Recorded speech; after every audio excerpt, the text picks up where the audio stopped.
Hi everyone, my name is Camille Adams and I am one of our registered dietitians here for the YMCA of Greater Grand Rapids. I'm so excited to film our Cook It Up recipes. Cook It Up is a program that we sponsor here at the YMCA. We go into elementary and middle schools all around Grand Rapids and we bring fresh produce and funky recipes that these kids may have never tried to those schools and those kids. We have instructors that go into our schools and they teach, just like you will see me teaching here, how to make functional recipes that will last for life. We also try to put a healthy twist on everything that we do, and I'm super excited to be here today. Hello everyone, we are cooking it up. Today I'm showing you how to make homemade granola. Granola is an easy and fun treat, but store-bought granola can have lots of hidden ingredients and a ton of added sugar. So I say if you have 10 minutes to spare and have some ingredients laying around, why not make your own granola at home, keeping it easy, healthy, and nutritious. Let's talk about some of our ingredients. We're going to be using whole oats, of course. We're also going to be using some dried cranberries. You could use raisins, cran raisins, any type of dried fruit you'd want. Dried apricots is also great in granola.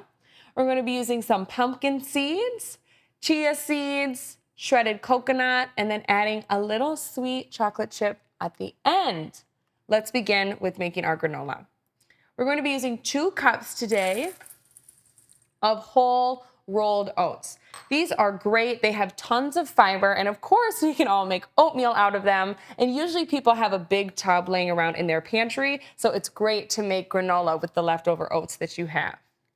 I'm also going to be adding about half of a cup of dried cranberries and equally half a cup of pumpkin seeds. This is one of my favorite recipes because you literally just dump it all in a bowl, mix it up, and then bake it. Also, make sure your oven is preheating at 375, or if you're going to be using a toaster oven, have the toast setting on medium high. I'm going to keep adding ingredients and do also a half a cup of shredded coconut.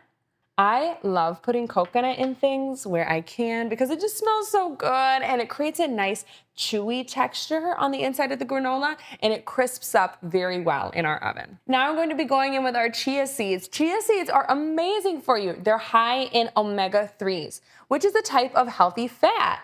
Chia seeds have great fiber in them. I love adding them to our granola, parfaits, even smoothies. You only need a couple tablespoons a day and it gives you a great amount of omega-3s. Lots of Americans are lacking omega-3s in their diet. So if you include chia seeds every now and then, you'll be good to go.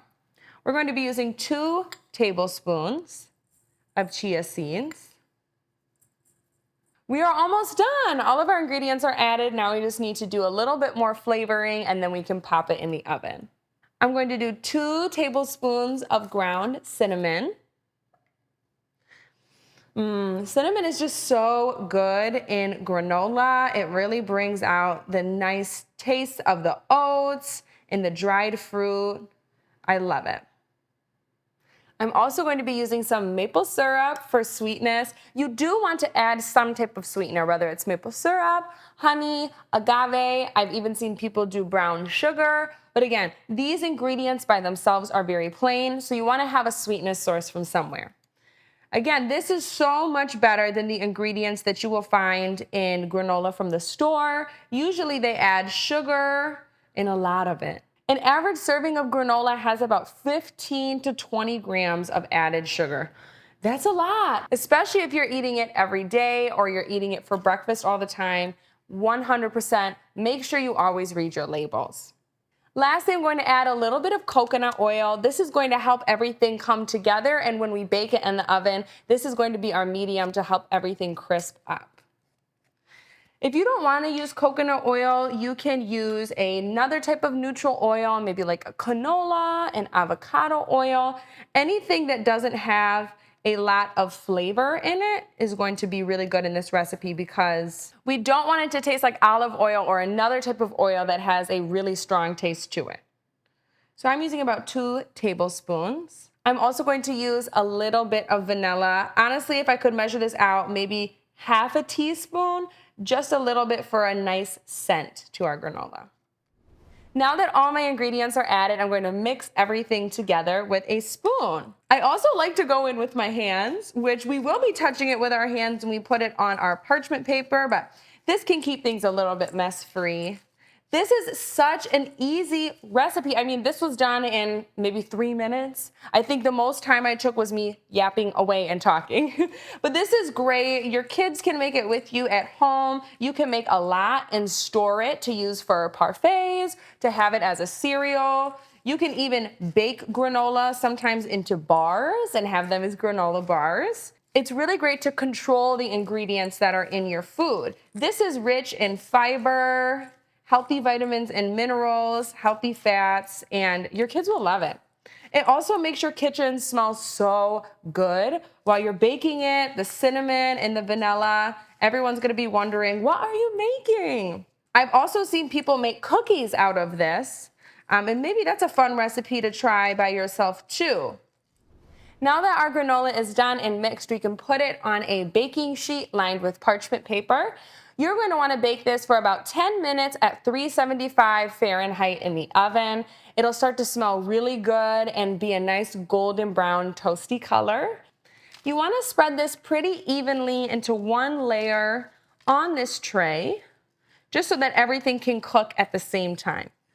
And when I say cook, we're not really cooking anything, we're really toasting it up, but that's what gives granola its signature kind of crunchiness to it, letting it toast in the oven.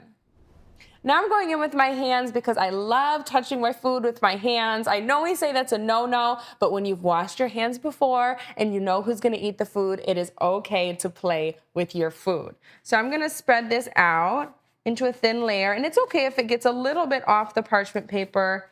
It's really about keeping it the same texture.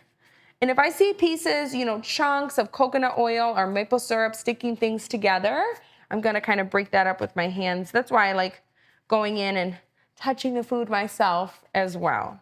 This already smells so good. I would love to eat this right now, but it's even better when you toast it in the oven. Now that my hands are washed, I'm gonna place my granola into my preheated oven for about 10 minutes. Wow, and just like that, it is done.